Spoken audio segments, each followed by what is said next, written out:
Riboti ĩno yũkĩte o rĩrĩ kamĩtĩ ĩno yugĩte nĩ gũthũrima werũ kandarathi iria thirikari yandĩkanĩire na kambuni kĩũmbe cia ũthondeki wa hinya wa thitima.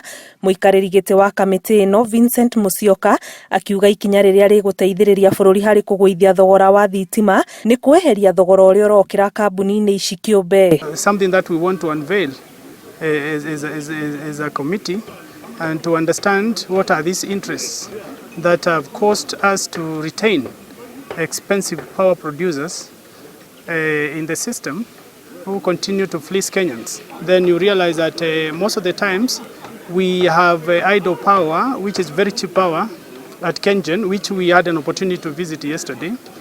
And we end up using expensive power when we are not utilizing a lot of available cheap power. Hĩndĩ ya gĩikaro gĩa kamĩtĩ ya mbunge ĩgiĩ hinya wa kũhũthĩka na kambuni cia thirikari cia wenji na ũtambia wa thitima mwena wa Naivasha, maheanĩte mũhano na kambuni ya wenji na ũthondeki wa thitima ya Kengen, makiuga kambuni ici ciamũkagĩra kĩgĩna kĩiganaine na ĩno ĩndĩ irathondeka gĩcunjĩ kĩa 25 gĩa thitima, nayo Kengen ĩgathondeka gĩcunjĩ kĩa 75 harĩ igana. Unless we work on the cost of power, then overall every other cost of good will always go up.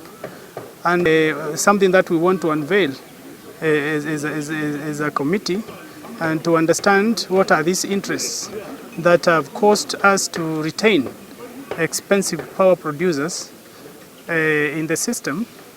Mwena-inĩ wake CS wa hinya wa kũhũthĩka David Chirchir augĩte ona gũtuĩka mĩtaratara nĩ ĩrarĩrwo ya ngirimiti njerũ na kambuni ici harĩ bata gũtacũkia makinya maya na ũbacĩrĩri, kuona bũrũri-inĩ ũrabatara hinya makĩria matukũ megũka.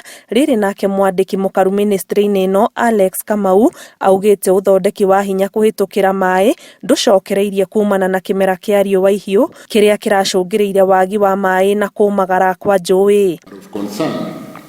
Is that because there have been no PPAs which have not been signed for the last 4 or 5 years to date, if we don't work as a team and map out the next 4 or 5 years going into the future, the delivery of the 3, 4, 5-year programs, and I'll give an example of Menegai, will mean that we'll not be very far from what's happening in South Africa or Zambia in the next 3, 4, 5 years. Even with the rains that have rained in the last couple of weeks, Masinga Dam has only risen by 2 meters. So we need much more rains to ensure that what we have here as 839 megawatts of hydropower is available. Mathogora ma igũrũ ma thitima bũrũri-inĩ makoretwo magĩũkĩrĩrwo na njĩra nene nĩ a Kenya. Kĩribotera Inooro TV, njĩtagwo Ani Ngigĩ wa Nyamũ.